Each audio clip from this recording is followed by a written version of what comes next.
Bienvenidos a este nuevo episodio de la Universidad del Futuro. Este es el episodio 131 de una serie de conversaciones para aportar a la conversación sobre el sentido de la educación, del presente y abrir también rutas hacia el futuro. Sabemos que el futuro después de la pandemia se ha convertido como en un escenario muy interesante de imaginación, de especulación y también porque es algo que permite como como abrir espacios de juego también nuevos para el futuro de la educación, imaginándonos cómo podría ser la educación superior en estos tiempos y bueno, muy interesados en conversar con diferentes personas. Para hoy estamos con Elkin Rubiano. Él es en Teoría del Arte y la Arquitectura de la Universidad Nacional y también director del área de Humanidades y Estudios Literarios de la Jorge Tadeo Lozano. Eh, Sus áreas de trabajo se concentran en teoría estética, crítica cultural y las sociologías del arte y urbana. Así que bienvenido, bueno, y también hablábamos ahorita también tiene un canal muy interesante también llamado Crítica Sin Corte. Si no me equivoco, Elkin, bienvenido. Muchas gracias, Andrés, por este espacio. Sí, es una alegría.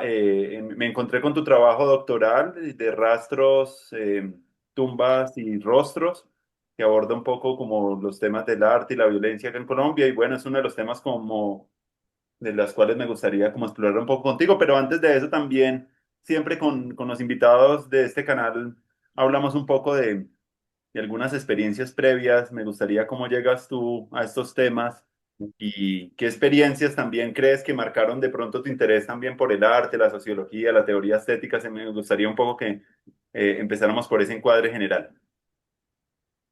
Bien, yo soy sociólogo de formación y llegué a los temas de arte ya después de tener como unas experiencias en la vida académica, en el área de la comunicación, de las ciencias políticas. Llegué precisamente a la Tadeo, que tiene un fuerte componente humanístico y llegué a dar unos seminarios de arte y sociedad, de teoría estética posteriormente, y allí fui pues aprendiendo realmente, ¿no? Aprendiendo de esto. Y con el grupo de profesores, un grupo de profesores que estábamos interesados en el arte y la política, en la reflexión estética, en la relación entre ética y estética, y por allí empezó como no solo a interesarme, sino a estar indagando sobre esa relación entre arte y política, ¿no? Entonces, cuando ingresé al doctorado en 2014, eh, desde luego yo llevaba que diríamos, un cuerpo teórico ya, como había pasado por distintas reflexiones, pero ya hacer una investigación es otra cosa, ¿no? Como una investigación de largo aliento, de un doctorado normalmente es de 5 años. Y hubo un encuentro, como un encuentro casual en el Centro de Memoria, Arte y Reconciliación, donde había una exposición titulada ¿Dónde están los desaparecidos? Ausencias que interpelan. Tenía distintos espacios, el Centro de Memoria, Paz y Reconciliación, el Centro Cultural Gabriel García Márquez, la Iglesia de Nuestra Señora de las Nieves, que conformaban, digamos, toda esa curaduría. Pero en el Centro de Memoria, Paz y Reconciliación, algo que a mí me llamó mucho la atención es que en el mismo espacio de exhibición coincidieran obras de artistas que circulan por galerías, museos, y al mismo tiempo en ese espacio se encontraran expuestas fotografías y otras formas más allá de la fotografía de grupos de familiares de personas desaparecidas. Entonces, a mí eso me dio como que en el mismo espacio se encuentren dos prácticas diferentes. Y creo que a partir de allí empecé a plantear unas hipótesis e irme, ¿no? Uno cuando empieza a investigar algo, como cuando empieza a escribir o cuando empieza a componer, cuando uno se enfoca en algo, empieza a encontrar más y más cosas. Y a veces uno no solo las encuentra, sino que uno también como que lo buscan, ¿no? Entonces se aparecen las personas, se aparecen las obras, y hay algo allí en el que uno empieza a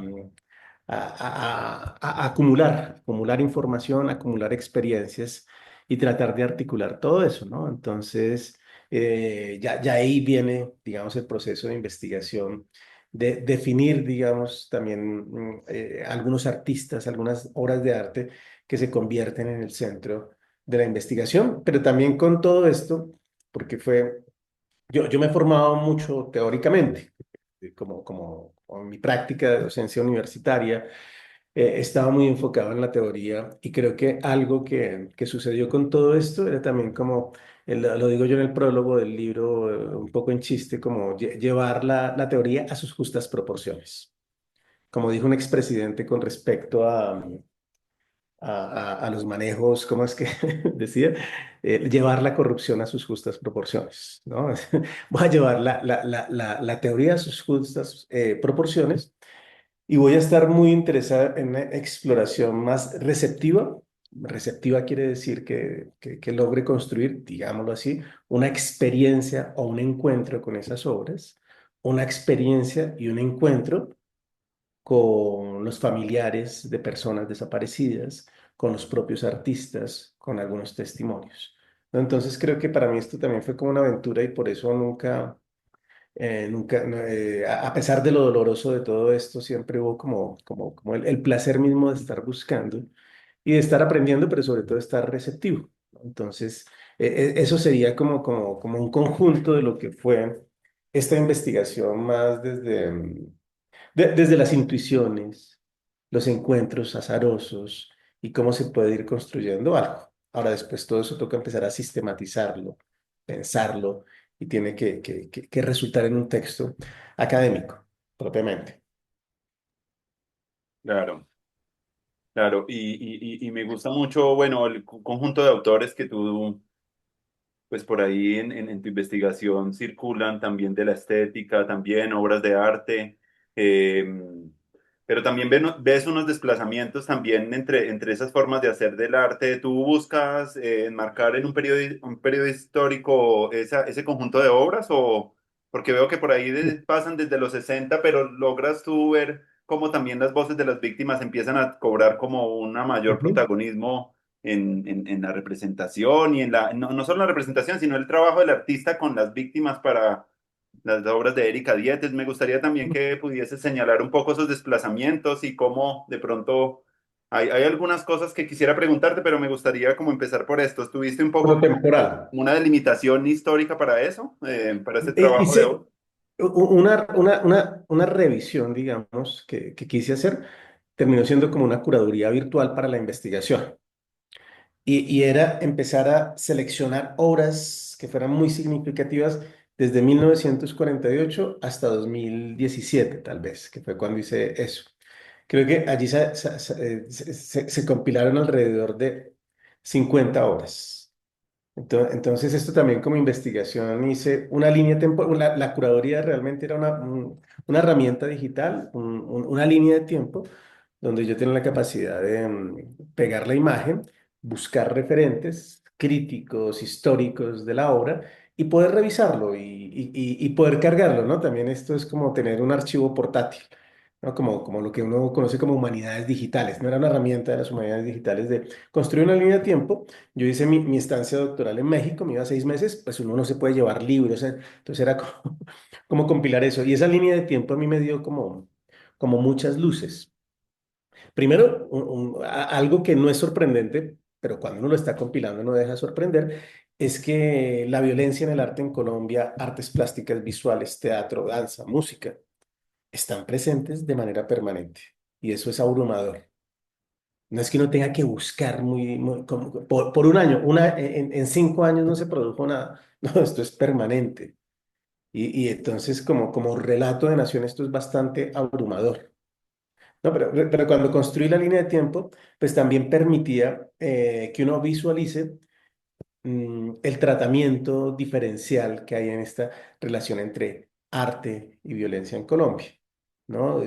No solo el tratamiento material o formal, sino la relación que estas obras tienen con distintos periodos de la violencia en Colombia. Álvaro Medina hizo una curaduría todavía muy, muy famosa o de referencia en el Museo de Arte Moderno de Bogotá, creo que en 1999, y de eso quedó un catálogo llamado Arte y Violencia. Y allí Álvaro Medina hace algo muy interesante y es construir tres tiempos de esa relación entre arte y violencia, que van desde el periodo de la violencia con mayúscula, como se conoce en la historiografía colombiana, la violencia, entre la década del 40 y el 50, otro que va entre la década del 60 y el 70 y otro que va entre el 80 y el 90. Y él le puso un nombre a cada uno de estos.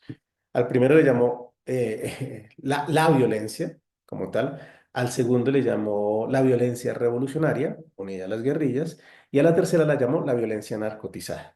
Entonces como historiador, pues ayuda a organizar datos, y eso es muy interesante lo que hace allí Álvaro Medina. Entonces, en el periodo de la violencia hay una insistencia mucho, desde luego, en el Bogotazo, en la lucha bipartidista, y eso también tiene unos formatos muy establecidos, ¿no? Desde luego pintura al óleo, pero también toda la suerte de la gran tradición de grabadores en Colombia como Luis Ángel Rengifo, ¿no? Alonso Quijano, que falleció hace 15 días, eh, que también es uno de esos grabadores. Entonces, hay también unos procedimientos y unas temáticas. En la violencia revolucionaria, desde luego, todo esto está unido al efecto de la Revolución Cubana y lo que implicó en América Latina, en la constitución de unas guerrillas en Latinoamérica y en Colombia, pero también la eclosión de movimientos estudiantiles, sindicales muy fuertes, y allí se cambia la relación entre el artista que está en el estudio o en su taller dando cuenta de la violencia y los artistas que salen a las calles, que pertenecen a partidos políticos como la JUCO, que hacen parte del movimiento estudiantil o del movimiento obrero y que cambian también los procedimientos. Y aparece, por ejemplo, con mucha fuerza la serigrafía en los medios de reproductibilidad y casos emblemáticos como el taller 4 Rojo en Colombia, sobre el que se ha investigado bastante. Entonces, fíjate, ahí no solo hay una transformación de ese tipo de violencia, sino también la transformación de unos procedimientos artísticos. Pasar del óleo y del grabado a la serigrafía, para resumir el asunto. Y el tercer periodo de la violencia, que lo marca Álvaro Medina como ochentas y noventas, está unido al fenómeno del narcotráfico. Y allí en lo que está concentrado la exploración que hace Medina en esa curaduría es más temática, ¿no? Donde aparece propiamente el narcotráfico como violencia, el terrorismo en las ciudades, formas que todavía allí de pronto Álvaro Medina no nombra, pero ya retrospectivamente uno puede identificar que tienen que ver con la violencia paramilitar, torturas, desaparición, todo eso aparece. Entonces, ahí Álvaro Medina construye, digamos, un buen periodo de tiempo hasta donde llega a su curaduría. Algo que da también muchas luces es la investigación de María Margarita Malagón, porque María Margarita Malagón también se pregunta sobre esa relación entre arte y política, construye su propia periodización. Entonces pasa como de un periodo simbólico y expresivo, dice ella, donde aparecen los cuerpos descarnados unidos nuevamente a estos grabadores, ¿no? Se pasa de esa expresividad a una nueva figuración. Construye esos dos periodos y de esa nueva figuración, donde se explora el cuerpo, se pasa a algo que llama ella el arte como presencia indéxica y lo ubica en la década del 2000. Y el arte como presencia indéxica, pues yo creo que la referencia más clara es Doris Salcedo trabajando con la materia de modo escultórico. Pero el indéxico quiere decir los indicios o las marcas que quedan grabadas en la materia. María Margarita Malagón estudia tres casos, Oscar Muñoz, Doris Salcedo y Beatriz González. Me parece que esto de la indexicalidad resulta mucho más claro en Doris Salcedo, ¿no? Por ejemplo, la serie Atrabiliarios, que son zapatos reales que ella encuentra en terreno, que probablemente hacen parte de distintas formas de violencia, de modo que lleva la materialidad al espacio de exhibición, la materialidad real, que a partir de cierto tratamiento alcanza un carácter, por ejemplo, metafórico en Atrabiliarios, ¿no? Pero ese es el periodo y Margarita pues, lo ubica ya en el 2000, teniendo en cuenta tanto lo de Álvaro Modina como lo de María Margarita Malagón, yo, yo me pregunto, ¿pero qué ha pasado a partir del 2000? Es la pregunta inicial, ¿no, Andrés? ¿Cómo se ha construido ese periodo, ¿no? Entonces, mis referencias iniciales son Álvaro Medina, María Margarita Maragón, que creo que han permitido que uno comprenda sus periodos, pero yo digo, a partir del 2000 no hay como unas herramientas para saber qué hay del 2000 hacia adelante. Y allí yo lo que me percato es que sí cambian nuevamente procedimientos y que los artistas, muchos artistas y colectivos, trabajan directamente en el territorio con las comunidades, con las víctimas, con los sobrevivientes y con los perpetradores de hechos atroces. Y que unido a todo esto, también hay un cambio para comprenderlo a partir de algunas categorías, que son el trauma, el duelo y la reparación. Entonces creo que a mediados del 2000, 2005, probablemente, se da un giro muy marcado hacia la práctica propiamente hecha en el territorio. Es decir, el artista, uno puede imaginar a Obregón y su obra La violencia de 1962, que dicen que es la obra emblemática de la violencia en Colombia. Yo creo que eso no se puede seguir repitiendo. Fue la obra emblemática, yo creo que hasta los 2000. ¿No? Y se decía, esa es la obra emblemática de la violencia en Colombia, titulada Violencia, que es una mujer tendida en el cuerpo, una mujer que está embarazada, que tiene heridas en su cuerpo, que ha sido violentada, que su vientre ha sido herido, y el cuerpo de esta mujer se confunde con el paisaje. El cuerpo de ella mismo parece una montaña, de modo que ese cuerpo y la naturaleza se funden en una sola unidad, y eso es bastante fuerte, ¿no? Entonces se dice, esa es la obra emblemática de la violencia en Colombia. Yo digo, hasta un momento esa fue la obra emblemática. Pero uno se puede imaginar a Alejandro Obregón trabajando en su taller y representando a una víctima, ¿no? Uno se puede imaginar también a los de Taller Cuatro Rojo haciendo activismo y teniendo una retórica de la imagen específica. Pero lo que sucede con estos artistas a partir de 2005 marcadamente es que ya, claro, tienen su estudio, pero hacen inmersiones en el territorio de manera prolongada. Y esa es una de las características, de manera prolongada. Y desde que empiezo a hacer eso, la indagación, ellos siguen haciendo esa exploración, de modo que son artistas que pueden llevar más de 15 años trabajando en el territorio y a veces con las mismas comunidades, como sucede en el caso de Juan Manuel Echavarría. Entonces, a mí me parece que ahí hay una transición muy importante y también una hipótesis con respecto a esto, y tiene que ver con que muchas de estas obras que llegan hasta antes de la pandemia, porque después de la pandemia esto también se transforma, creo yo, aunque no lo haya indagado sistemáticamente, lo que ha sucedido es que podríamos enmarcar lo que yo estoy haciendo en la investigación en obras que aparecen, o fenómenos más bien, que aparecen entre 2006 y 2016. 2006, puede que ahora me esté equivocando con algunas fechas, pero digamos 2006 son dos experiencias de justicia transicional. Una con paramilitares, una con guerrilleros. 2004-2006 debe ser. La primera es Justicia y Paz, con las Autodefensas Unidas de Colombia y algunos guerrilleros que se desmovilizan, ¿no? Pero es una experiencia de justicia transicional. Y la otra se cierra en 2016 con el acuerdo de paz entre el gobierno de Santos y las FARC. Me parece que a mí en ese periodo, por eso digo que 2005 ha sucedido algo muy reiterado, y es que cuando en Justicia y Paz, que es un gran desastre Justicia y Paz en cuanto a justicia, precisamente, en cuanto a impunidad, pero hay algo, y es que se liberaron algunos territorios, se liberaron unos territorios del control armado que hacían las AUC. Y se unieron en Ralito, por ejemplo, unos, y otros en albergues temporales en ciudades como Bogotá, Medellín. Es decir, que esos terrenos, esos territorios quedaron liberados de violencia por un periodo. Y creo que cuando esto se libera, hay un gran interés de académicos, artistas, ONGs de ir hacia allá, con menos peligro.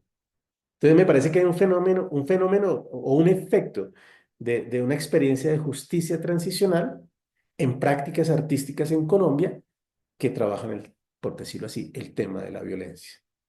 Pero con ese trabajo que se hace en los territorios, aparece algo diferente en el tratamiento artístico.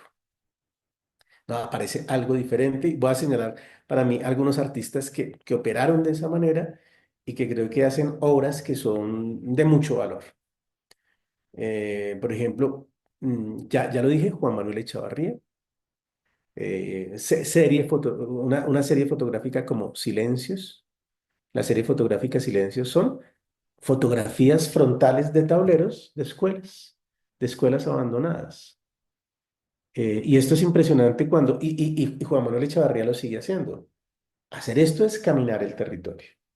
Y junto con el caminar el territorio, pues va a entablar relación con las comunidades para otros trabajos. Pero uno ve silencios puede ir perfectamente por más de 150 fotografías de tableros en Colombia.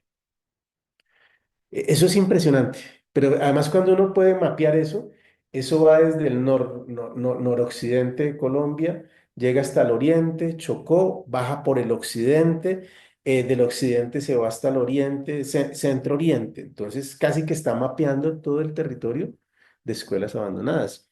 A propósito, pues la escuela abandonada y ese tablero y lo que la naturaleza inscribe en el tablero, el mundo vegetal inscribe en el tablero, es un indicio de formas de violencia, de desplazamiento forzado, ¿no? De comunidades que tuvieron que irse de su lugar de origen. Esa fotografía, esa serie fotográfica de Juan Manuel Echavarría, a mí me parece muy potente porque lo que dice guardando silencio. A propósito, creo que la serie tiene un buen título, ¿no? Silencios. Silencio, claro, es porque eso está despojado de vida humana. Hay otro tipo de vida, ¿no? Hay vida animal, hay vida vegetal, pero hay una ausencia de vida humana. De lo humano solo quedan rastros, a veces inscripciones en el tablero. Hay de esa serie una fotografía que me parece a mí muy bella que ha sido cubierta ya por musgo, pero se alcanza a leer lo último que quedó inscrito en el tablero y es impresionante que dice, lo bonito es estar vivo, ¿no? Es eso. Entonces, me parece que es muy potente. Entonces, mire, esto 150 cartografiando todo el territorio, es que a lo largo y ancho del país, este fenómeno ha estado presente.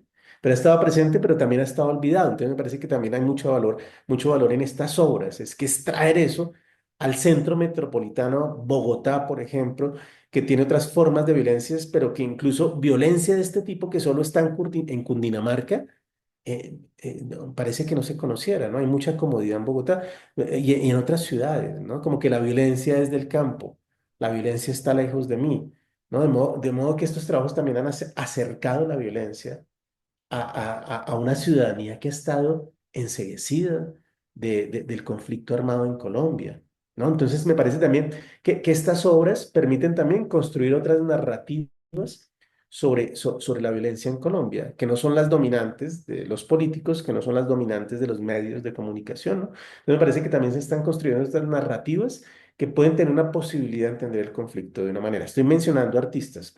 La otra artista es Erika Dietes, que por lo menos tiene tres trabajos que han operado de esa manera: Río Abajo, Relicarios y Sudarios, ¿no? Todo esto ha sido trabajado en gran parte en el suroriente antioqueño y otras partes, pero muy concentrado en el suroriente antioqueño, ¿no? Ella es otra artista que creo que ha trabajado realmente en relación con la comunidad y ahora digo qué es lo que significa o qué implica trabajar con la comunidad. Otro es un colectivo que hace un trabajo increíble, se llama Magdalenas por el Cauca, que son Yorladi Ruiz y Gabriel Posada, artistas ambos de Pereira. Erika Dietes es caleña, Juan Manuel Echeverría es de Medellín. Y junto con estos artistas, claro, pueden aparecer otros, pero me parece que ellos, por lo menos en la investigación que yo hago, son centrales porque utilizan procedimientos parecidos y lo que implica eso es estar trabajando en el territorio. No, pero aparte de artistas, uno puede encontrar también reporteros gráficos como Jesús Abad Colorado, porque Jesús Abad Colorado se convirtió en una referencia internacional de reportería de guerra, porque está mirando de otro modo, ¿no? A mí me parece eso como muy importante en lo que hizo. No sé si lo sigue haciendo. Jesús Abad Colorado, ¿no? Jesús Abad Colorado ahora, por ejemplo, expone en galerías otro tipo de fotografía, ¿no? Exploraciones que está haciendo, pero lo que hizo como reportería del conflicto, pudo mirar eso de otra manera porque yo creo que tuvo una empatía con el territorio y con las personas. ¿no? Y una política, por ejemplo, de no fotografiar a comandantes guerrilleros, sino al soldado raso. Otra, después después de la matanza, capturar la potencia vital, seguimos vivos. No la reportería gráfica tradicional que construye una iconografía del cuerpo tendido de la víctima, del cuerpo invertido y torturado de la víctima. No, acá lo que hay es, sí, hay víctimas, pero sobre todo hay sobrevivientes, ¿no? Y creo que entonces el foco de Jesús Abad Colorado se enfoca en los sobrevivientes, pero también él, que es paisa, y quien lo haya escuchado hablar sabe lo lindo que habla Jesús Abad Colorado, ¿no? O sea, es un gran narrador, es un gran narrador, de modo que básicamente él pues toma fotografías, pero también estás construyendo historias. Y acaba la segunda parte que creo yo es muy importante con respecto, por ejemplo, al procedimiento de estos artistas que hacen inmersión en el territorio. Porque hay otros artistas que, por ejemplo, ganan una beca de creación, dicen voy al territorio casi yo los llamo artistas paracaidistas, ¿no? Que descienden en el territorio, duran 15 días y después los recogen en helicóptero y se van, ¿no? Eso me parece que tiene una gran cantidad de problemas éticos, ¿no? Porque acá cuando se trabaja en el territorio con víctimas, sobrevivientes y perpetradores, se terminan construyendo relaciones realmente estrechas. Y me parece que algo que ha aparecido con este tipo de prácticas durante ese periodo, porque creo que nuevamente no se puede andar el país, ¿no? Nuevamente hay un auge de violencias, bandas criminales, donde ir a los territorios es un gran riesgo. Por eso me parece que en este periodo ocurrió algo que transformó los procedimientos. Y me parece que lo que sucede cuando se opera en el territorio entablando esas relaciones estrechas por un largo periodo es que se construye lo que yo llamo allí en el documento dispositivos de activación del habla, ¿no? Y los dispositivos de activación del habla es el habla, voy a repetirlo nuevamente, es el habla de la víctima, el sobreviviente y el perpetrador. Un dispositivo de activación del habla que permite, a partir del testimonio, construir memoria sobre ese conflicto. Juan Manuel Echavarría tiene una fundación que se llama Puntos de Encuentro y con Puntos de Encuentro tiene una serie muy valiosa, creo yo, que se llama La guerra que no hemos visto, un trabajo de memoria histórica. Me parece también un título muy bien puesto, La guerra que no hemos visto, porque es la guerra que no hemos visto. Y como operó esto, me parece que ahí está muy claro lo que es un dispositivo de activación del habla de los perpetradores. A propósito, con Justicia y Paz, dice Juan Manuel Echavarría que estaba caminando por ahí por Chapinero y él pasaba por un albergue temporal donde estaban los soldados rasos paramilitares. Y él se preguntó, oiga, nosotros acá en Colombia nunca hemos escuchado al soldado raso. Entonces propone hacer una serie de talleres de pintura con excombatientes de las AUC, FARC, ELN y soldados heridos en combate del ejército colombiano. Y estos talleres los hace un artista, un fotógrafo, y lo hace también un chico que es sobreviviente de Bojayá, que no sabe pintar, pero va a hacer talleres de pintura. Esto me parece muy bonito, ¿no? Que el que no sabe también enseña. A propósito del maestro ignorante de Jacques Rancière, ¿no? Que pedagógicamente es muy bonito. El que no sabe también puede enseñar. Es muy bonito lo que ocurre ahí. Hay una gran cantidad de experiencias, pero lo que terminan pintando los excombatientes rasos son actos que efectivamente ocurrieron en combate, que efectivamente ocurrieron en combate. Creo que esto se expuso por primera vez en 2009 en el Museo de Arte Moderno. Y allí se hicieron críticas a Juan Manuel Echavarría porque aparecían los cuadros, son paneles. Pueden, una cosa impresionante cuando uno ve esto en su conjunto es que esos son verdes y ríos. Es la naturaleza potente y ríos, y a veces los ríos con sangre. Entonces, cuando uno empieza a hacer el zoom, hay masacres y cosas por el estilo. Y criticaron en 2009 a Juan Manuel Echavarría porque esos cuadros no iban acompañados de nombres. Y aparecen las críticas. Juan Manuel Echavarría está instrumentalizando a los soldados, como cuando se Doris Salcedo instrumentaliza el dolor de las víctimas. Pero cuando se dice esto, creo que a veces hay que investigar y conocer los procedimientos. Básicamente no se ponen nombres allí, no porque el artista se quiera apropiar del trabajo de otros, sino que por ponerle nombres en 2009 es ponerle una lápida a las personas que están contando lo que sucedió, porque están contando masacres y están indicando quiénes fueron los perpetradores. Ponerle nombre es ponerle un fusil en la cabeza. Esto es muy bonito porque se expuso de muchas maneras y por primera vez en 2016 en una exposición que se hizo en la hemeroteca de la Universidad Nacional, por primera vez aparecieron los nombres, el nombre, sin el apellido, y el relato de lo que había sucedido. Y en el texto curatorial se decía que con la esperanza de apostarle al acuerdo de paz que todavía no estaba firmado, se hacía esa apuesta, pensando en un futuro donde la gente puede decir cosas sin ser asesinada. Entonces, esto tiene procedimientos muy complejos, pero lo que aparece allí, en esos relatos, es que primero es muy complejo desde el punto de vista visual esto, porque los excombatientes pintan como pinta un niño de 6 años.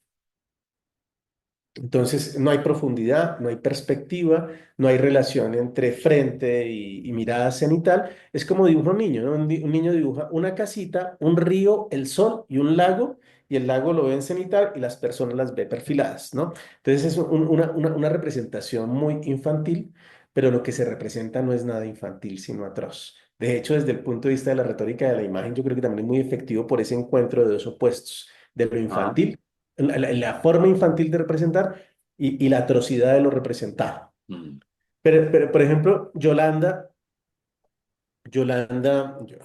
se me acaba de ir el apellido de Yolanda, qué pena. Yolanda Sierra, ya. Yolanda Sierra, que es abogada de la Universidad Externado y ha trabajado muy estrechamente con Juan Manuel Echevarría, ella está indagando desde hace tiempo las posibilidades de que, por ejemplo, las obras de arte como esas tengan una función testimonial en juicios.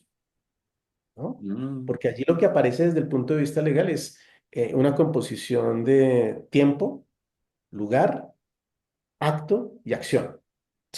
Es decir, es una prueba, una claro. prueba testimonial.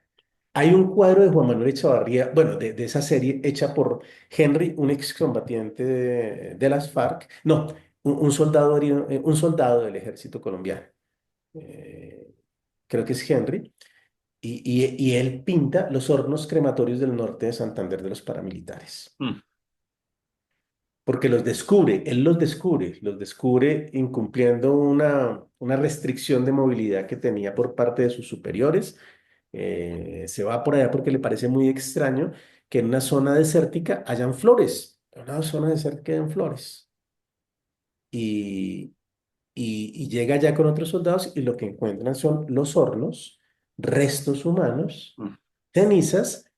Y hay flores en el desierto porque las cenizas humanas se tiraban allá y ahí nacía vida.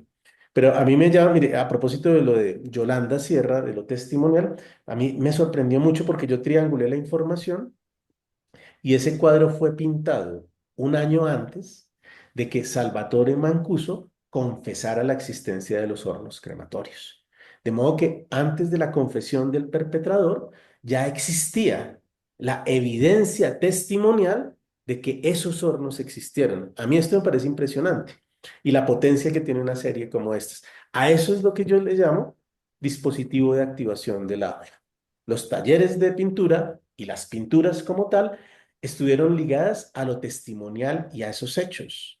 De modo que cuando estos artistas van al territorio y se encuentran con víctimas, sobrevivientes y perpetradores, hay una posibilidad de que aparezca un testimonio que no está mediado por el sistema de justicia. Porque cuando el testimonio está mediado por el sistema de justicia, de alguna manera el testimonio se vicia porque es un testimonio muy instrumental. Por ejemplo, cuando el perpetrador confiesa, confiesa de acuerdo a los beneficios que va a obtener desde el punto de vista de justicia. No es como jugar ajedrez. Si yo confieso dónde hay tales fosas comunes en relación con determinada masacre, y eso implica que se podrá hacer entonces estudios de ADN, identificación de las personas que fueron asesinadas, etcétera. Si yo digo eso, ¿cuánto voy a obtener de rebaja de penas? Entonces, el testimonio que está mediado por el sistema judicial, eso está atravesado por el interés, como un toma y dame, toma y dame.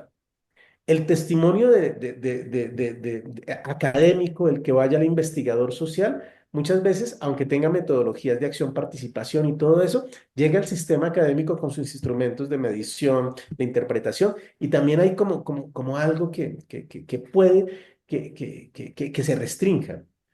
Lo que yo he visto con estos artistas es que como no van con ningún método, como no van representando a ninguna institución académica, a ninguna ONG, no hacen parte del sistema de justicia, la relación entre escucha y habla ha sido diferente. Y me parece que eso, el resultado es, por ejemplo, la guerra que no hemos visto. Es probable que estos soldados excombatientes de estos grupos armados, si estuvieran en el sistema de justicia, probablemente no dirían todo como lo están diciendo en esos cuadros, ¿no? Dispositivo de activación del habla. Es ese encuentro, ese territorio lo que permite que aparezca otro tipo de relato y un relato menos precavido. Entonces me parece que hay una gran riqueza en lo testimonial, en todas estas prácticas. Ya procesando yo un poco más todo esto, y es más con las invitaciones que me hacen a hablar, creo que descubrí algo con respecto a este dispositivo de activación del habla, y es que todos estos artistas trabajan con los pies y con el oído. Es eso. Con los pies es recorrer el territorio y hablar y escuchar con las víctimas. Y me parece que si aparece ese dispositivo de activación del habla, es porque hay una escucha atenta de estas personas, una escucha atenta. Y con la escucha atenta aparecen testimonios inéditos. Y cuando yo quedé en cuenta de esta escucha atenta, me percaté de que uno normalmente dice que una persona habla bonito Mm. o que una persona se ve bonita, pero uno nunca escucha decir que alguien escucha bonito. Entonces me parece que esta escucha atenta es una escucha bonita, ¿no? Como decimos, habla bonito, se ve bonito, ¿no? Escuchar bonito es una escucha atenta y me parece que esto es lo que ocurre con estos artistas y no porque lo lleven como método de creación, sino porque es el encuentro con la comunidad en el territorio. ¿No? Y eso es lo que yo creo que se ha transformado cuando empezamos a hablar de la temporalidad, ¿no? Siguiendo la temporalidad Álvaro Medina, la violencia, 40-50, revolucionaria, 50-60, narcotizada, 80-90, indexical, María Margarita Malagón, 2000, testimonial, unida al duelo a mediados del 2000 hasta antes de pandemia, me parece a mí. Sí, me parece muy interesante enmarcarse uno dentro de un linaje de investigadores que han hecho pues el trabajo de exploración, la selección de las obras. Y hay una cosa como en tu trabajo también que hablas un poco de un desplazamiento de los odios heredados a los dolores heredados. Me parece eso muy importante. Yo con los estudiantes también hablo un poco que las experiencias de la traumatización que ha dejado el conflicto y que han afectado la empatía de las personas no son solamente de las personas por allá que les pasó, sino que nosotros todos somos responsables de ayudar a reparar los daños del pasado y que eso no es algo, y en ejercicios que hago a veces para activar el habla a partir de algunos dispositivos también estéticos, media biográficos y buscando también cómo conversar.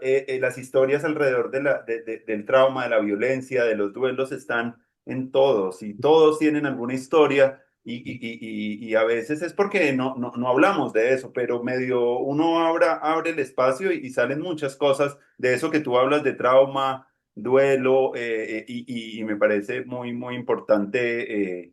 Esa función también de como dentro de la pedagogía poder como activar esos espacios también de escucha, eh, como el trabajo también que hizo Luis Carlos Sotelo con estos laboratorios de actos de escucha. Me parece muy importante eso, aprender a escuchar eso. Hace poquito escribía un texto que se llamaba Escuchar lo que más nos duele y hablaba un poco de eso, como de poder empezar a escuchar esas cosas incluso de las historias de los perpetradores, pero tú pones ahí un caso que me parece muy interesante y es como la parte gráfica de esos testimonios y lo que pueden aportar también para la justicia, que no me lo había imaginado que podía tener esa potencia. Y bueno, pero me gustaría un poco hablar un poco, que me contaras un poco ese desplazamiento del odio, que tiene que ver un poco con esa postura etnocéntrica de nosotros versus ellos, ¿cierto? Una postura como antagónica y la otra del dolor que está más relacionado con la justicia, la reparación. Y bueno, esa idea me parece potente que me gustaría escuchar algo de ti sobre Sí, eso. esto también es como en esta receptividad con lo que empecé a hablar, eso me percaté de esto con los colectivos de familiares de personas desaparecidas, lo que son los dolores heredados y lo que implica eso. Porque en la historiografía de la violencia en Colombia, muchas veces, bueno, muchas veces no, uno de los motores de la repetición de la violencia tiene que ver con los odios heredados, ¿no? Y los odios heredados solo pueden culminar en venganza. No, ahí hay una narrativa, ¿no? El odio heredado termina en venganza, ¿no? Eso es una evidencia. De hecho, dentro de las modalidades de la violencia en Colombia está el principio de no dejar semilla, junto con las modalidades de masacre como corte de florero, corte de corbata, corte de mica. Está también esa forma que es no dejar semilla, ¿no? En la violencia bipartidista, cuando un grupo de un partido político llega a arrasar con una población, no dejar semilla es matar a niños y mujeres embarazadas. Es el principio de no dejar semilla. Porque si usted deja vivo a un niño o al niño que está por nacer, tan pronto tenga 12 y 13 años y pueda coger una escopeta, se va a vengar. Esa es la investigación de María Victoria Uribe en matar, rematar y contramatar, ¿no? Que de hecho hay unas equivalencias. Si mataron a mi tío, tengo que matar a 15 de allá. Si mataron a mi papá, tengo que matar a 25. Hay una equivalencia, ¿no? Es decir, los odios heredados terminan en venganza y en una reproducción de esa violencia. Ahora, esos odios heredados no solo son materiales, ¿no? Esos odios heredados hoy son lingüísticos. Lo que está, por ejemplo, en las redes sociales y esta idea de la polarización, ¿no? Entonces, la gente de izquierda, los paramilitares, asesinos, ta, ta, ta. La gente de derecha, violadores, asesinos de la guerrilla, ¿no? Estos odios heredados no solo se manifiestan materialmente, sino simbólicamente mediante el uso que hacemos de la palabra, ¿no? Y los odios heredados, miren, el relato de los odios heredados o la reiteración de los odios heredados, eso quiere decir que nunca vamos a salir de la violencia. Es clarísimo, nunca vamos a salir de la violencia. Y muy preocupante porque uno ve que esos odios heredados en el contexto de las redes sociales y la polarización están presentes. Eso es alarmante, alarmante. Eh, los odios heredados también son inseparables del enemigo, ¿no? Construir la figura del enemigo. Esos son los odios heredados. ¿No? Hay un enemigo y cuando yo construyo un enemigo, yo soy bueno, ¿no? Entonces todos somos buenos dependiendo del bando en el que nos encontremos, pero todos somos buenos y mejores, ¿no? Yo soy bueno, el enemigo es el asesino, el enemigo es el narcotraficante, el enemigo es el ta, ta, ta. No digo palabras por si también censuran esto, pero eso, entonces el enemigo también es inseparable de la idea de antagonismo, ¿no? Entonces, odios heredados, enemigo, antagonismo, ¿no? En lugar del antagonismo, uno podría pensar en el agonismo. Y el agonismo permite que sin dejar de lado la conciencia del conflicto, pueda darse un tipo de reconciliación. Hay muchos ejemplos de eso. De hecho, en la guerra, si queda tiempo para no perder el hilo, puedo citar uno con la guerra que no hemos visto entre un exguerrillero y un paramilitar. Pero, por ejemplo, en todos los actos de memoria que hacen los colectivos de familias de personas desaparecidas, un caso que analizo en detalle allí en el libro es el del Salón del Nunca Más en Granada, Antioquia, ¿no? Granada, Antioquia es un pueblo, o era un pueblo de 25.000 personas y en un periodo de violencia como de 6 años, de esas 25.000 personas quedaron 6.000 en el pueblo. Hay una gran cantidad de personas desaparecidas sin identificar, otras desaparecidas identificadas. Entonces la comunidad lo que hace allí es construir un mosaico de fotografías, tener como algo que se llaman bitácoras, donde está la fotografía de la persona, la víctima, y en esa bitácora llega la hija y le escribe papá tal cosa, o el vecino, querido amigo. Entonces hay unas cosas muy fuertes de actos de memoria que se convierten en espacios que sustituyen al cementerio. Uno va al Salón del Nunca Más y realmente lo que uno está es en presencia de un cementerio y es un cementerio simbólico porque, como son personas desaparecidas, no se han podido ritualizar su muerte. Y lo que sucede allí siempre son encuentros de mucho dolor, ¿no? Entonces, Creo que en este periodo también con los testimonios de los perpetradores, con las confesiones, también muchas comunidades se encontraron entre ellas porque habían padecido la misma violencia, pero muchas veces esta violencia que se hace como en veredas muy separadas, las personas parecen a veces que lo que les sucedió a ellas solo les sucedió a ellas. Lo otro es que cuando desaparecen a alguien, aparece un estigma social que es terrible, ¿no? Si desaparecen a alguien, los vecinos empiezan a decir, por algo sería, quién sabe en qué estaría metido. Entonces las personas, por ejemplo, los familiares de personas desaparecidas, quedan muy solas, quedan estigmatizadas. A veces tienen que cambiarse de lugar de residencia. ¿Porque es eso? ¿Quién sabe en qué andaba? Era un delincuente, era guerrillero, era tal cosa. Es terrible lo que sucede, ¿no? Entonces creo que hubo un momento también en todo este proceso de las audiencias públicas de los perpetradores que hicieron que llegaran, por ejemplo, a una iglesia o a un salón comunal muchas personas de veredas. Esto también hizo como tomar conciencia de que este fenómeno tocaba a muchas personas, ¿no? También la idea de víctima en todo este periodo y la ley de víctimas hizo tomar conciencia de la gran cantidad de víctimas en Colombia, más de 8 millones de víctimas en Colombia, en un país de 42 millones. Eso es impresionante. 8 millones en un país de 42, 44, ¿no? Entonces creo que las víctimas también se han encontrado entre ellas. Y allí estos dolores heredados se comparten colectivamente y cuando se comparten colectivamente, la gente no queda anclada en su dolor, que es lo que yo he visto, sino que ese dolor los activa como ciudadanos, ¿no? Entonces es un dolor activo. Y ese dolor activo también es un dolor muy conciliatorio, ¿no? En estas audiencias, cuando un perpetrador le dice a una persona, sí, cogimos a su hijo porque nos dieron la orden de tal cosa. Y cuando se dice eso, eso es verdad, ¿no? Confesar es verdad. Y la verdad ya es una forma de reparación para los familiares, porque le da un sentido al ciencia. Un sentido, claro, un sentido es deme la razón de por qué le hicieron esto a mi hijo, a mi hija, a mi sobrino. Entonces decir eso es parte de la verdad y la verdad ya es reparadora. ¿No? Entonces me parece que desde mi perspectiva, uno de los retos es cambiar las narrativas sobre el conflicto armado en Colombia, pasar de la lógica amigo-enemigo, por ejemplo, y pasar también de la lógica de los odios heredados a explorar más bien la potencialidad que tienen esos odios heredados, porque esos odios heredados activan y crean red, y es muy importante. Los odios dividen, mientras que los dolores unen, ¿no? Entonces creo que también en todas estas prácticas simbólicas uno se da cuenta de la potencia que tiene ese dolor heredado, que es tremendo. Ahí en el libro yo tengo una fotografía de doña Teresa San Juan, su hija y su nieta, que es a partir de esa imagen que yo tuve como lo vi, en una obra de Zair García, donde se hacen unos cubitos tridimensionales con personas desaparecidas en distintas partes de Colombia, se unen y después de que se han exhibido en muchos lugares, se hace una entrega de esos cubos. Y a ¿Souvenir? doña Mm, Souvenir, sí. Y a mm. doña Teresa San Juan le entregan sus dos hermanos, que fueron desaparecidos en 1982.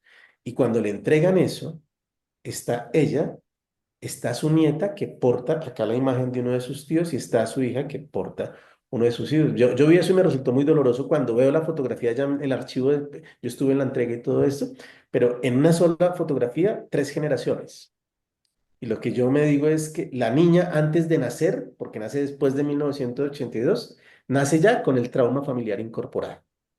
Para mí esa fue la imagen que me dio como la idea del dolor heredado, ¿no? Es nacer con el dolor incorporado. Eso es tenaz, ¿no? Porque la última generación, sin haber pasado por el evento, nace ya con el evento, Mm, se compromete con el evento, la marca del evento, y el evento es un evento traumático. claro. Es nacer con el trauma incorporado, ese trauma por el que ha pasado la familia, eso. Pero es una forma de exploración, repito, de cambiar las narrativas.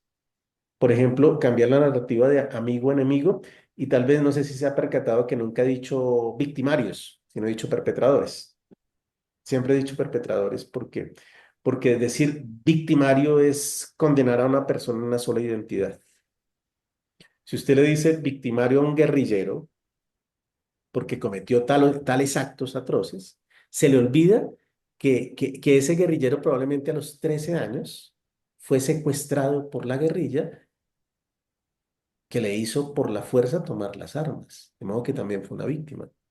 Entonces lo que hay en nuestro conflicto, y bueno, esto es herencia, por ejemplo, de las reflexiones que se hacen sobre Auschwitz, sobre Primo Levi, que escribe sobre Auschwitz, estando él en Auschwitz, es la idea de las zonas grises. En lugar de amigo-enemigo, lo que hay es unas zonas grises. Y estamos en esas zonas grises. Lo que acabo de decir es una zona gris. Un niño de 13 años que es secuestrado por un grupo guerrillero, forzado a tomar las armas, que termina en las armas, cometiendo hechos terribles, pero usted no puede desconocer que fue secuestrado de niño. Eso es una zona gris. No es víctima, es victimario. Entonces, tenemos que nombrarlo de otra manera. Yo le digo perpetrador de hechos atroces. Tenemos que nombrarlo de otra manera. ¿Mm? Eso me parece muy interesante, empezar a cambiar las narrativas Exacto. que aumenten la polarización y esas narrativas de polarización muchas veces son distorsionadas. Sí. Las narrativas de blancos y negros o son narrativas que en vez de ver el conjunto más tridimensional como que lo aplanan y lo ven ya en dos Sí. dimensiones, se vuelve como, y es como lo que habla también Hillman de, es como uno de los principios también para la guerra, empezar a deshumanizar al otro, empezar a crear esa Ujú. narrativa, por ahí empieza, dice él, y descentralizar eso hace parte también de uno de los gestos también para la construcción de paz, empezar a darnos cuenta de que muchas de las personas oprimidas a menudo internalizan también las estrategias de los opresores y hay una dialéctica y cuando uno ve los que están en las cárceles o las personas que han sido más vulneradas son llenas muchos traumas, así de muchas cosas unidas que deberíamos pensar. Hace poco veía una película en Francia que contaba un poco los procesos de justicia restaurativa, de personas que se encuentran a compartir un poco sus dolores. No recuerdo el nombre de la película, pero es una película basada en hechos reales y me parece muy interesante esos espacios donde las personas que comparten dolores pueden empezar a restaurarlos y eso debería políticamente en el país hacer un esfuerzo mucho más grande para... Me ponías tú el ejemplo de Chavarría, de esos testimonios de dibujos de los descombatientes. Imagínate esos espacios donde las personas que han estado siempre en guerra se puedan encontrar a hacer arte juntos o a compartir, o lo que también pasa, y es una de las riquezas también que yo lo veo, en, por ejemplo, en los espacios de Alcohólicos Anónimos, que son lugares donde la gente comparte la vulnerabilidad con el otro, y son espacios de mucha potencia, de muchas transformaciones, porque ahí la gente va es como a transformarse, y eso me da muchas pistas también para pensar cómo podemos aprender de esos espacios para llevarlos también a las aulas, a la educación, donde se Exacto. puedan dar esas lógicas restaurativas, reparadoras, porque pues todos hemos tenido momentos traumáticos de dolor, de sufrimiento y a veces lo que ha pasado después de pandemia en educación o por lo menos en la universidad donde yo trabajo es que ha habido como muchos problemas de alto consumo de sustancias y muchos problemas de salud mental, incluso el año pasado de suicidios en en la pedagógica. Y entonces me parece que esos temas que tú estás hablando pueden dar pistas muy interesantes de cuál puede ser el papel también del arte y de la educación Ujú.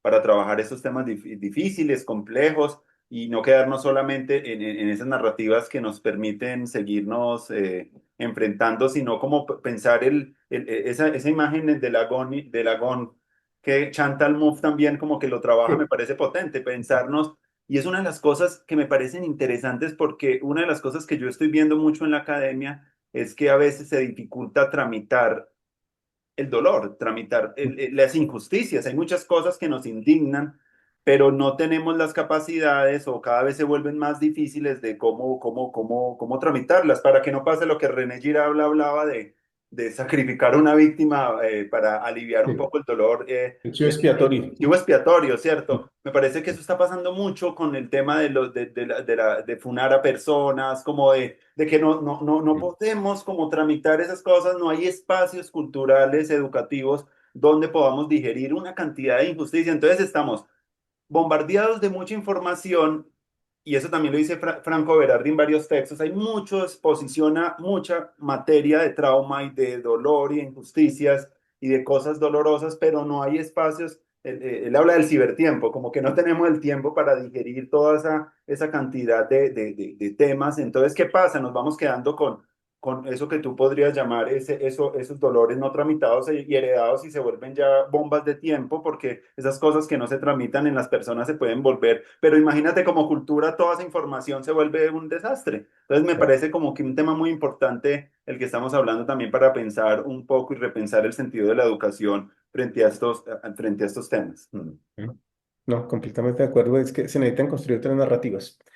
Se necesitan, pero todos estos espacios, desafortunadamente, son espacios siempre restringidos, minoritarios, donde uno ve que operan cosas como operó la exposición del testigo de Jesús Abad Colorado en el claustro de San Agustín, que duró tal vez 3 años. Mm. Y las personas que visitaban esa y veían esas 500 fotografías salían Mm. afectadas de lo que ocurría. Yo fui como estudiantes varias veces de Bogotá y bueno, tenía que hacer un ejercicio, pero recuerdo sobre todo una chica visitó la primera parte y salió ahí al borde que da al jardín y le dije, bueno, ¿cómo vas? Y no me dijo nada. Era como en ese momento, déjeme sola con lo que estoy como procesando. Opera eso. Y después cuando leía los trabajos es como no lo hemos visto, Mm. pero sucedía allí en Biotá, nomás, en Girardot. Entonces creo que todo esto tiene una posibilidad de afectar, de hacer pensar, pero que estos relatos que son necesarios siguen siendo restringidos. Entonces siempre lo preocupante es que nuestros relatos son los relatos de los medios de comunicación que tienen intereses y nuestros relatos son los que circulan en las redes Mm. sociales, en Mm. X, en Facebook, que también quedó como unos lugares de la polarización. Entonces es muy grande lo que se construye en el discurso de los buenos somos más y el otro es el malo.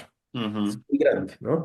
Entonces siempre el lugar que le queda como al arte es un lugar que tiene una potencia, pero es una potencia restringida, es decir, que es una potencia impotente.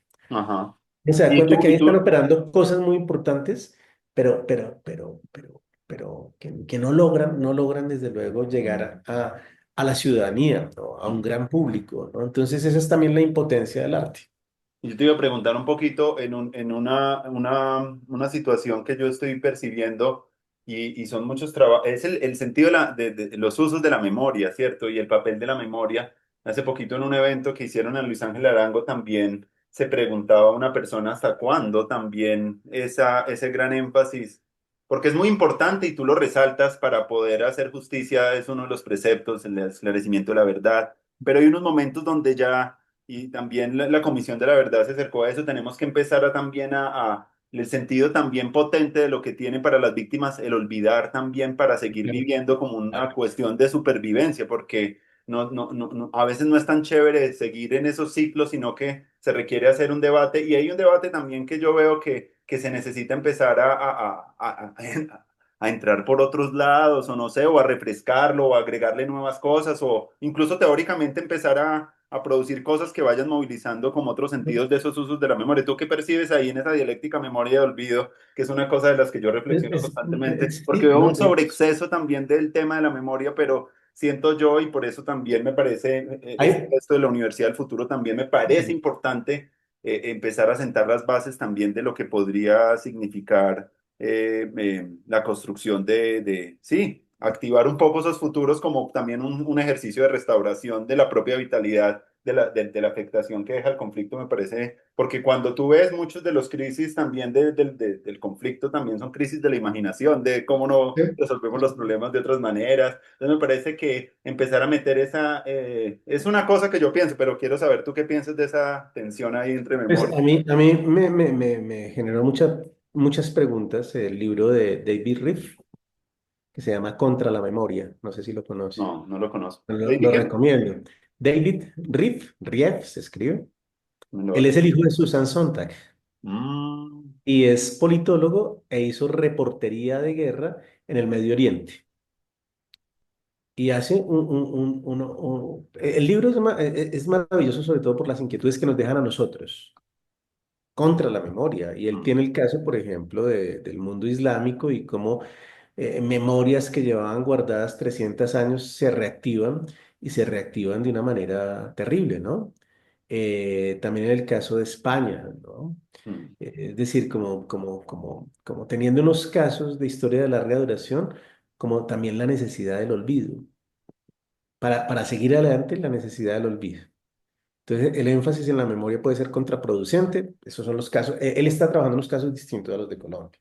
De pronto cita también uno de Sudáfrica, pero lo cierto es que lo que yo veo, y digo, lo veo ahí sí tengo, sin tener como muchos elementos de mm, análisis, lo que veo es que estamos en un momento, este periodo que apareció con los casos de justicia transicional, que estamos en un momento importante de memoria en Colombia. ujú, De hecho, de hablar de memoria histórica y el Centro Nacional de Memoria Histórica ha cumplido un papel clave en mm, poder dar cuenta del conflicto armado reciente en Colombia a partir del testimonio. Eso es memoria.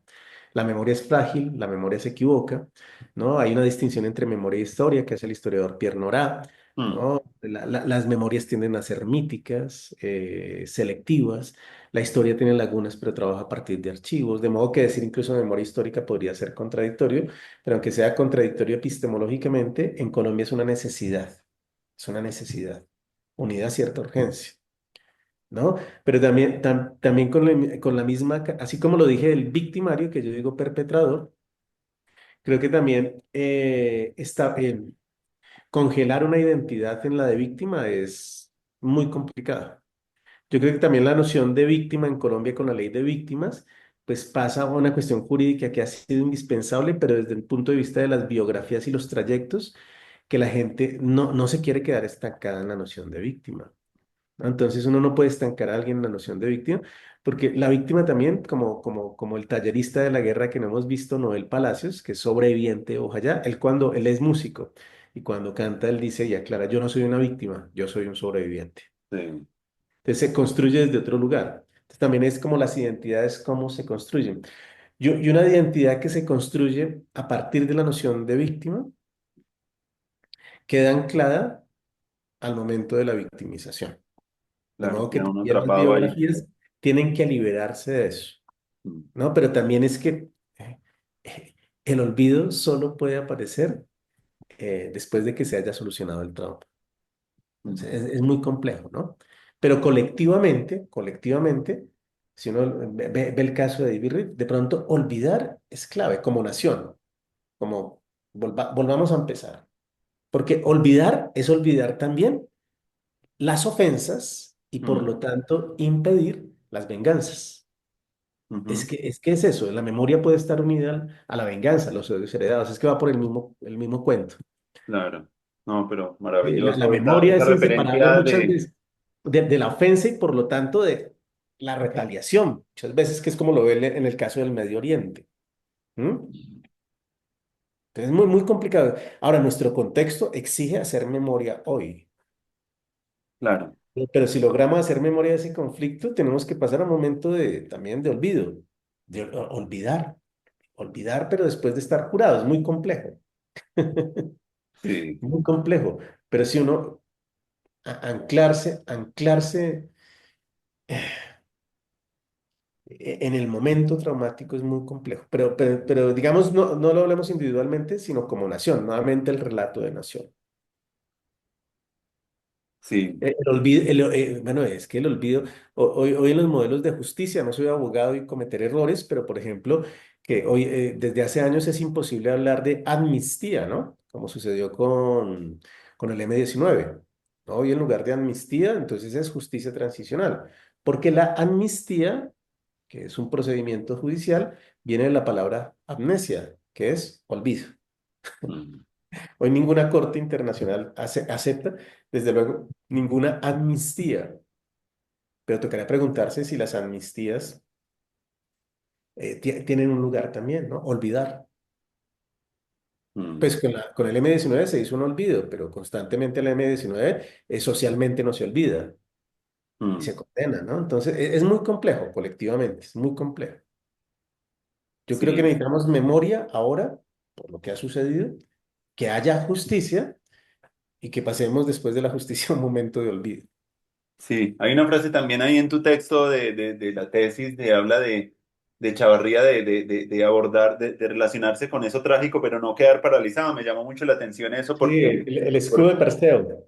me pareció muy, muy, muy, muy bella esa imagen porque realmente sí, uno no quiere lo que pasa en ese libro de Bessem van der Kolk que habla también del cuerpo lleva la cuenta, que habla un poco del trauma y de cómo eso opera en el cuerpo habla mucho del congelamiento y de la parálisis, de la impotencia, de la debilitación de la voluntad y de la capacidad de agencia de las personas y cierto, ese trabajo es muy bello porque pues muestra mucho cómo opera el trauma en nosotros y ya al final del libro hay como unos guiños como a posibilidades también de transformación y muchas están ligadas con el cuerpo porque la historia no está solo contada en los libros y en los testimonios gráficos, sino también está en el cuerpo de las personas. El papel del cuerpo también me parece como algo interesante de poderlo explorar contigo porque muchas de las cosas... tú hablas un poco de los rostros, de los rastros y de las tumbas también unas cosas que también me llamaron mucho la atención de que muchas obras estaban como siendo sustitutos también de rituales funerarios, también Sí. es otra idea maravillosa de tu texto, pero eso del cuerpo me parece supremamente fundamental en un contexto donde necesitamos empezar a reparar con belleza, con arte, con Ujú. otras formas y yo creo que podemos aprender también mucho de esos legados también de las culturas afrocolombianas que han tenido también para llevar un poco el papel que ha tenido la música, los cantos, la Sí. marucha y los lumbalú, ¿cierto? Como muchos rituales, esa ritualística me parece de llorar. Un día fui al Cauca y se había muerto Abelino Dagua y toda la comunidad se reunió en una montaña y todo eso fue para mí una cosa lleno de chirimía caucana y fue tan lindo ver cómo se llevaba eso comunitariamente y yo después me devolví para acá y veía cómo en nuestros espacios como que llevamos esas cosas de una manera como más en soledad y entonces yo creo como que tú que ves ahí también en el futuro No, también para... Mm, yo ahí sí nuevamente recurrí a la teoría y es a Judith Butler y la idea de los marcos de guerra, las vidas lloradas mm, y la necesidad en estos conflictos. Eso que acaba de relatar usted allá en el Cauca es como la necesidad del duelo público. mm, El duelo público es sentir dolor por la pérdida ajena, porque finalmente somos un nosotros. Entonces allá en la comunidad caucana se pone en evidencia ese nosotros. Y la condolencia pública es llorar colectivamente mm. esa pérdida. Eso es muy bello. En cambio, en estos conflictos donde hay víctimas, hay masacres, y solo la lloran los directamente implicados, quiere decir que vamos por mal camino. Mm, ¿No? Todo esto requiere una condolencia pública. Yo creo que se ha ganado, de todas formas, como ciudadanía, como por ejemplo con 6.402 mm, los mal llamados falsos positivos. Yo creo que eso ha transformado mucho la ciudadanía y esas pérdidas para una gran ciudadanía se sienten como propias. Y logró construirse un emblema, 6.402. No son 6.402, son más. más, sí. Hay unos que dicen que son menos. Polo Polo, que hace una cosa infame de Mm, negacionismo. Pero, negación. pero, pero todo esto del 6.402 apareció con un mural que se hizo frente a un batallón en la calle 80 y se terminó convirtiendo en un emblema. Y eso que es tan difícil darle una imagen, logró dársele una imagen, una cifra. Y cuando decimos 6.402 sabemos de qué estamos hablando. Me Mm, parece que eso es un logro ciudadano de la imaginación y de mm, la simbolización y de la sí. condolencia pública. Antes del 6.402 que nació antecitos de la pandemia, yo en unas clases que llaman Colombia Contemporánea, reflexionando sobre todo esto, en ese entonces ya se hablaba de más de 10.000 casos de falsos positivos en Colombia, que tienen décadas, ¿no? Se concentran en un par de gobiernos, que hay una, pero el fenómeno es más grande, ¿no? El fenómeno se extiende durante décadas. Más de 10.000 casos. Yo decía, ¿cómo? Para eso no tenemos una imagen, reflexionando sobre la condolencia pública. Y yo proponía una imagen atroz, porque también hay que como que recurrir a imágenes atroces. Mm, Yo le dije, imaginémonos que llevamos a 10.000 jóvenes pobres, sin educación, sin futuro, a la Plaza de Bolívar y los fusilamos. mm, Decimos, apunten, listos, fuego, y todos caen al tiempo. Mm, Antes de que existiera el emblema, por eso me parece a mí tan importante ese emblema. Era como, ponía el ejercicio tenía que ser atroz. Pongámosle rostro y cara. 10.000 jóvenes en la Plaza de Bolívar, donde llegan las protestas, donde llegan de bando y va, nos llevemos ahora 10.000 jóvenes y los vamos a fusilar. El ejército colombiano los va a fusilar, sin juicio. Si nos los lleva allí, los fusila mm, y caen 10.000 personas. Es una imagen esa es una imagen imposible, ¿no? Porque es que la violencia trae consigo imágenes imposibles. mm, Por eso, sintetizar esto en un emblema a mí me ha parecido muy poderoso, porque hace que nos apropiemos de algo que nos resultaba ajeno, el asesinato de un chico de Soacha, mm. que tiene unas dolientes, las madres de Soacha. ¿No? El emblema ha sido muy poderoso, entonces yo creo que sí se han logrado cosas, por ejemplo, desde el punto de vista de la condolencia pública. Allí hay una condolencia pública, muy importante. Sí.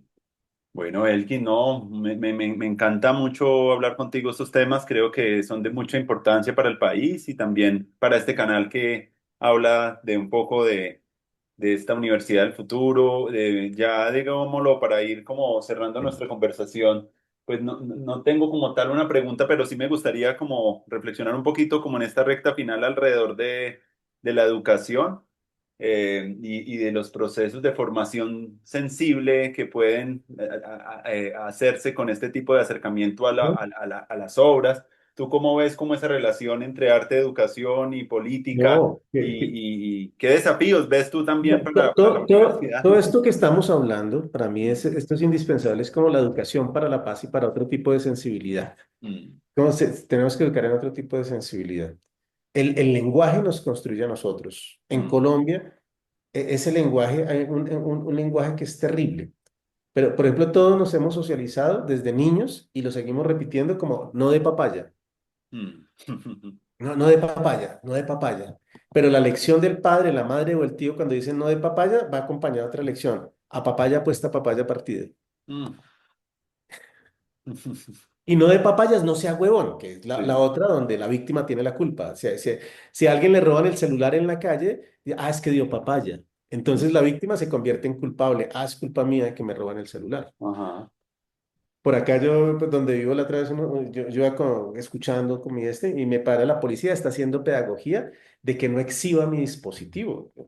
¿Por qué no Mm, puedo exhibir mi dispositivo? ¿Por qué no me puedo poner los audífonos? Es una forma de, entonces yo digo, en lugar de la policía de estar combatiendo la causa y el crimen, intercepta a la posible víctima. Todo esto viene de que no el policía me decía, en otras palabras, no de papaya, amigo. mm. Pero si sigo hablando con él, pero papaya puesta, papaya partida. Entonces, el lenguaje también. Toda esta nueva educación tiene que partir de la escuela primaria, ¿no? Y construir una nueva sensibilidad.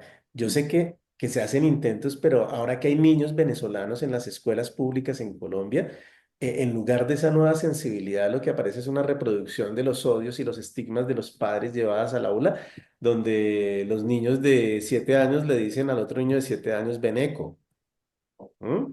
Mm, Entonces, ahí viene como el escepticismo, ¿no?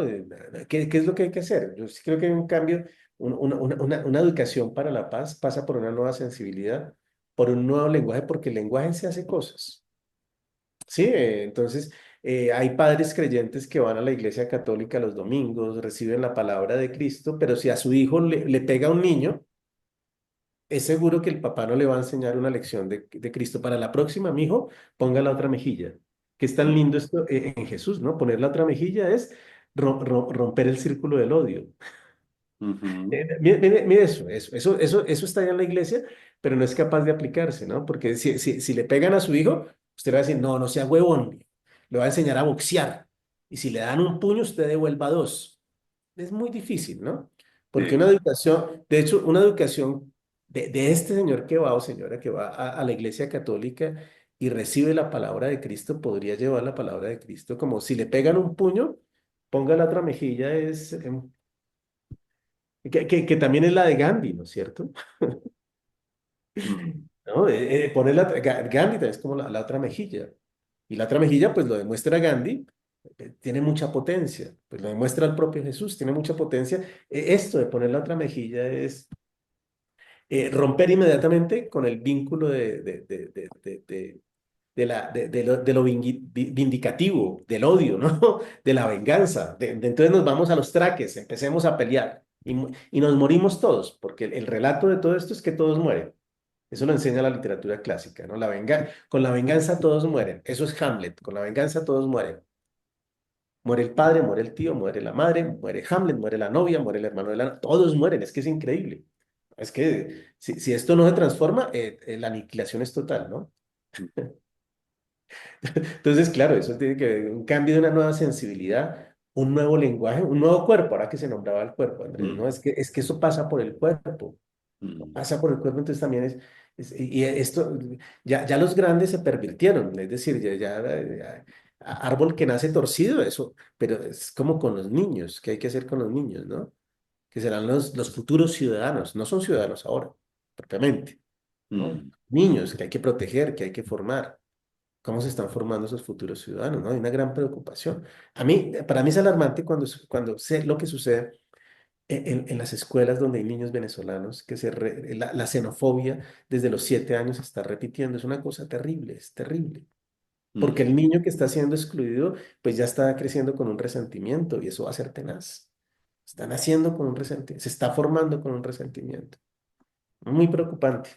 Pero a mí es como ese lugar, esa escuela, esos niños, los que tienen que aparecer. Y los profesores, es que es muy complejo. Yo digo esto y me escucha un profesor, me dice, ay, no sabe qué sucede en las escuelas. No hay profesores con esta vocación de transformar las cosas, pero esta transformación parte de lo que los niños ven en televisión, de lo que le escuchan los padres. Es muy complejo todo esto. ¿Mm? Pero creo que donde hay es en la semilla, ¿no? En la semilla donde tiene que darse la transformación. ¿No? En nuestros espacios de educación superior también, porque ahí mm. uno se da cuenta que hay receptividad, hay mucha receptividad todavía con estos chicos de 18 años, 20 años, y el lugar que cumple el docente también es muy importante, ¿no? Hay una gran receptividad, ¿no? De transformación y los chicos, las chicas lo saben también. ¿No? Sí, así es. Bueno, Elkin, fue un placer conversar contigo. De pronto algunas palabras finales ya. Hay una idea también que yo vengo explorando hoy, el papel también del mito en la construcción de conocimiento, porque creo que hay como dos. He estado trabajando como en una tríada logos, patos y mitos, como una Ujú. tríada narratológica, como tres formas de contar historias que las encontré en un filósofo que se llama Alexander Barr, y él habla como de esa tríada narratológica del logos, el patos y el mitos, y me parece que el mitos en unos momentos donde estamos viendo esas crisis civilizatorias, como unos ocasos también de algunos proyectos, y se hace necesario como empezar a darle un poco de fuerza también a esa construcción de conocimiento y más aún con cuando ya estas inteligencias artificiales pues pueden hacer como un trabajo proposicional y lógico. Yo creo que el papel Eso. del mito en la construcción de la narrativa para la construcción de paz me parece súper Sí, importante y eso es lo sí. que estoy tratando también yo trabajo en el Centro de Educación para la Paz y estamos tratando de empezar a pilotear algunos proyectos también alrededor de lo sonoro y de las artes en la construcción de paz, me parece como, pero he estado haciendo mucho énfasis en esto Del patos, yo porque en el mito reflexioné. se conectan los dos, es la única manera de integrar eso, lo emocional y lo lógico y cuando tú te pones a ver mucho de lo mítico también es la construcción de cosmogonías, del surgimiento Ahí estoy leyendo el trabajo de Federico Campaña, que es un filósofo italiano que habla mucho de la cultura profética y me parece que hay unas pistas muy interesantes para pensar ese papel del mito en la construcción de conocimiento. Mm, No, eso yo creo que es claro, ¿no? mm, La potencia que tiene el mito que está presente en la literatura. Una manera en las sociedades seculares de acercarse al mito es la literatura clásica, mm, ¿no? Porque el mito ya no es nuestro. mm. Somos sociedades ya desprovistas de mito, ¿no? Total. Sin potencia mítica, que es uno de los diagnósticos de las crisis de la modernidad, es el fin del mito, ¿no? Y el mito no solo es algo mágico, supersticioso, Ujú. incivilizado, sino tiene potencia, pues ahora que citaba Hamlet, pues ahí hay una narrativa mítica. Una Está Antígona. presente también en También. Antígona, está Mm, presente en Antígona, ¿no? Entonces, una manera de acercarse en sociedades secularizadas al mito es la literatura clásica, desde luego. ¿no? Pero también la del patos, cuando empezó esta fiebre de la inteligencia artificial, y me da testimonios, ¿qué opina? Mire, la inteligencia artificial no le vamos a poder competir desde el punto de vista lógico y procesamiento de datos. Mm. De esa pelea, no hay pelea. Es decir, incluso de ese uso, si me va a procesar datos, no tengo que hacerlo yo, me lo hace la máquina. Ah, Desde el punto de vista lógico, no se compite con la inteligencia claro. artificial. ¿Qué lugares está dejando la inteligencia artificial? Decía yo, el patos, Ajá. la emoción, la pasión, Mm. el sentimiento, el compromiso. Nada de eso tiene la máquina, ¿no? Entonces hay una gran exploración hacia eso patológico, entendido no como patología, sino como pasión, como Sí. emoción, que es donde todo está lo humano, ¿no? A Ajá. nosotros, el humano, lo lógico, ya la máquina, no hay que competir con la máquina, Ujú. ¿no? Nos queda el lugar del patos y del mito, efectivamente. Bueno,